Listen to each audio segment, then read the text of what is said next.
Di sini soalnya adalah soal tentang operasi bilangan bulat. Nah, kalau sudah seperti ini berarti kalian harus ingat lagi tentang order of operation, di mana kita harus mendahulukan atau kita harus menghitung bilangan yang menggunakan tanda dalam kurung, kemudian eh, di nomor pertama, di nomor kedua ada bilangan berpangkat, di nomor ketiga ada perkalian dan pembagian, dan di nomor 4 atau yang paling terakhir kita hitung itu ada penjumlahan dan pengurangan. Nah, kalau dilihat dari soal yang nomor 1 ini semuanya ada. Nah, tentunya kita harus perhatikan. Di sini hanya ada penjumlahan, pengurangan, perkalian, pembagian. Nah, berarti kita langsung masuk yang ke aturan yang ketiga dan keempat. Berarti kita harus mengerjakan yang pembagian dan perkalian terlebih dahulu yang ini ya. Ini yang pertama kita kerjakan, kemudian yang ini kedua, selanjutnya. Nah,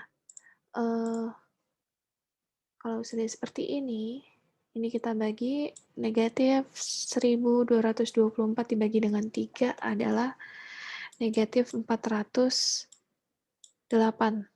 Kemudian ditambah dengan 8 kali 5 itu adalah 40. Kemudian dikurangin 34. Nah, kalau sudah seperti ini, biasanya sih kita mengerjakannya dari kiri ke kanan. Berarti kita negatif 408 ditambah dengan 40 berarti negatif 368. Kemudian dikurangin 34. Nah, nanti hasilnya akan menjadi negatif 402. Oke, jadi pilihannya yang B. Oke, nah sekarang yang nomor 2. Yang nomor 2 ini adalah soal bilangan berpangkat. Soal bilangan berpangkat, di sini ada bilangan yang dipangkatkan 0. Oke, bilangan yang dipangkatkan 0 itu berarti berapapun bilangan yang dipangkatkan 0, hasilnya adalah 1. Berarti semua kita pangkatkan, baru kita jumlahkan. Min 3 dipangkatkan 3. Bilangan negatif dipangkatin ganjil. Berarti kita hitung dulu. Ini hasilnya min 27. Kemudian ditambah negatif 3 dipangkatkan genap 2. Berarti 9. Kemudian negatif 3 pangkat 1 berarti min 3, negatif 3 pangkat 0. Berarti ditambah dengan 1. Sekarang kita kurangkan atau jumlahkan. Berarti di sini min 27 ditambah 9, berarti min 18. Kemudian min 3, kemudian ditambah dengan 1. Berarti min 21 ditambah 1, berarti min 20. Berarti hasilnya yang C ya. Nah, sekarang yang ketiga. Nah, yang ketiga ini bentuk akar. Di sini bentuk akar itu 10/4 min akar 11. Nah, kita disuruh menyederhanakan bentuk akar. Nah, kalau bentuk akar seperti ini, cara penyederhanaannya adalah kita merasionalkan bentuk akar ini. Gimana caranya merasionalkan? Kita kalikan dengan sekawannya. Sekawannya di sini adalah sekawan dari 4 min akar 11. Nah, kalau kita kalikan dengan akar sekawannya, berarti kebalikannya. Kalau di sini 4 min akar 11, berarti kita kalikan dengan 4 plus akar 11. Seperti ini ya. Ini kita kalikan dengan sekawan dari penyebutnya. Kalau di sini 4 min, berarti di sini 4 plus. Nanti kalau kebalikannya lagi, kalau di sini 4 plus, berarti sekawannya adalah 4 min akar 11. Jadi kebalik gitu. Nah, kemudian kita kalikan yang penyebut dengan penyebut, yang pembilang dengan yang pembilang. Jadi kita langsung kalikan 10 dikalikan 4 ditambah akar 11. Kemudian di sini 4 min akar 11 dikalikan 4 plus akar 11. 4 kali 4 itu 16. Kemudian 4 dikalikan dengan plus akar 11 berarti plus 4 akar 11. Kemudian min akar 11 dikalikan dengan plus 4 berarti min 4 akar 11. Oke. Kemudian min akar 11 dikalikan dengan plus akar 11 berarti min 11. Nah, ini habis. Berarti sisanya tinggal penyebutnya 16 dikurangin 11, berarti 5. Nah, kemudian kita kalikin nih. 10 kali 4 berarti 40.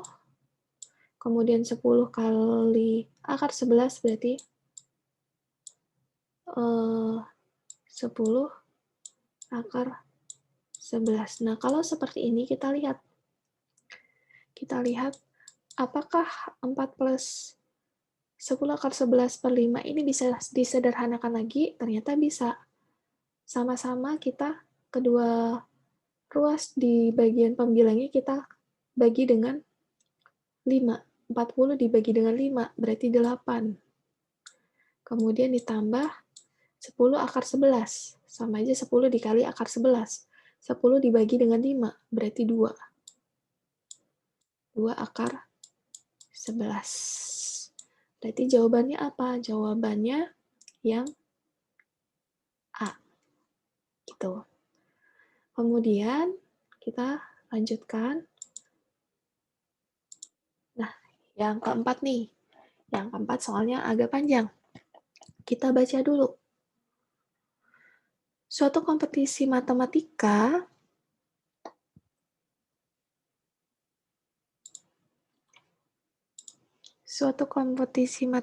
tingkat SMP mempunyai aturan penilaian sebagai berikut. Di sini,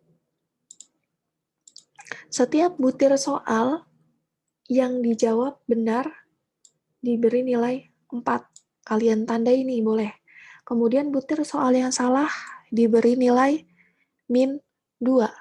Kemudian tidak menjawab berarti diberikan nilai 0. Nah, sekarang seorang peserta memperoleh nilai 156. Nah, nilainya itu 156. Nilai dari pesertanya itu adalah 156.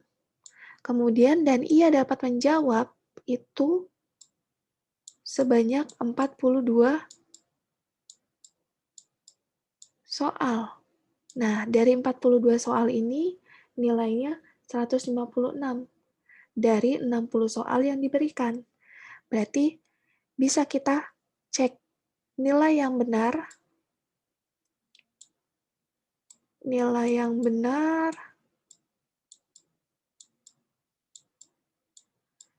Kita cek di sini. Dia menjawab 42 soal. 42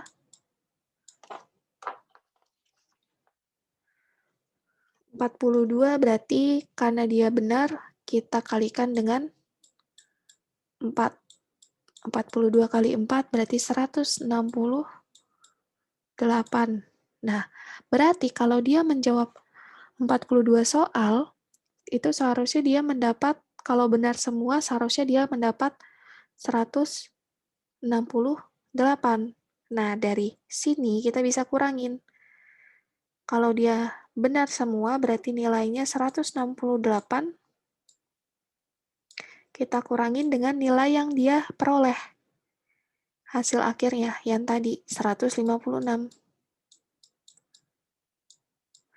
Berarti kita tahu nih, ternyata kita bisa ngeliat seharusnya nilai yang benar kalau dia benar semua, 42 soal ini mendapat nilai 168. Ternyata dia dapat 156. Berarti dari 168 terdapat pengurangan sebanyak 12. Nah, pengurangan berarti artinya ada soal yang salah. Nah, sekarang yang ditanyakan adalah berapa banyak butir soal yang dijawab, berapa banyak butir soal yang salah yang dijawab oleh peserta tersebut. Berarti kita bisa cek soal salah,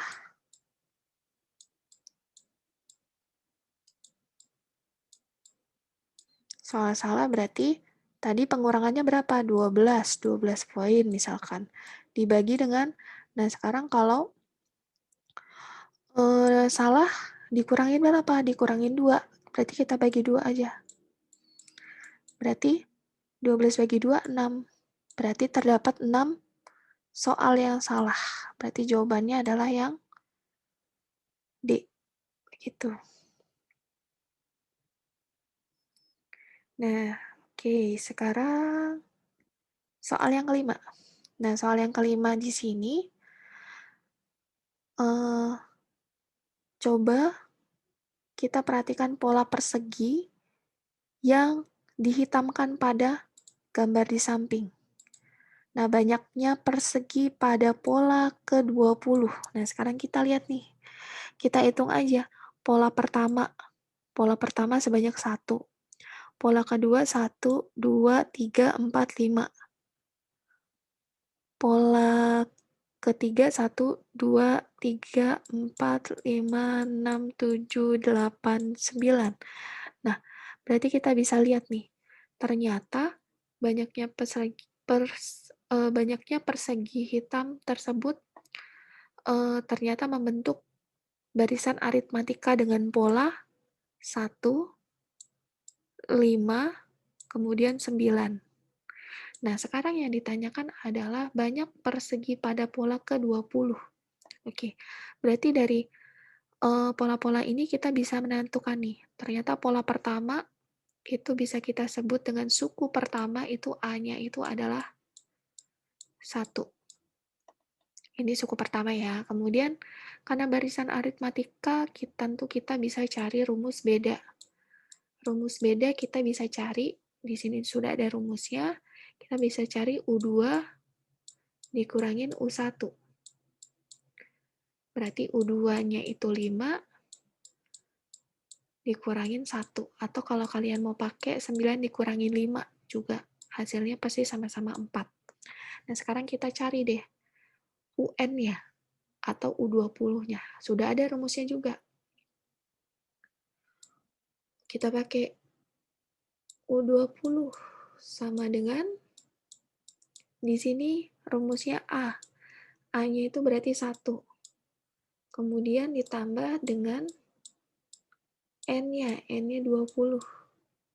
Dikurangin 1 dikali bedanya 4. Nah, ini dia rumus dari sini. Kemudian kita hitung deh. 1 ditambah 19 kali 4. Nah, berarti 1 ditambah 76. Berarti 77. Berarti pada pola ke-20 atau suku 20 terdapat 77 persegi yang berwarna hitam.